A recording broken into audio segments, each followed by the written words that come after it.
Guys, তোমরা সবাই কেমন আছো? আশা করি তোমরা সবাই খুব ভালো আছো। আজকে আমি তোমাদের সাথে শেয়ার করবো ডিম ভাপার একটা রেসিপি।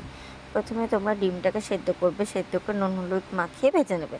এবার তোমরা মিক্সিং জারে সাদা সর্ষে, কালো সর্ষে, চালমগজ, পোস্ত, একটু কাজু বাদাম, নারকেল বাটা, কাঁচা লঙ্কা, নুন, একটু হলুদের গুঁড়ো, সামান্য জল দিয়ে 2 কোয়া রসুনও দেবে, দিয়ে একটু একটা স্মুথ পেস্ট করে নেবে।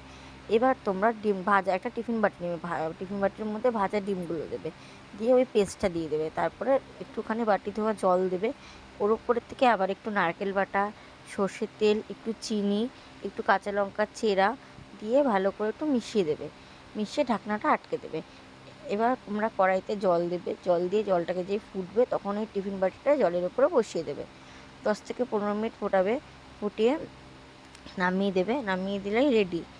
তোমরা বলো আমার এই রেসিপিটা কেমন লাগলো। ভালো লাগলে লাইক কমেন্ট করো। Thank you.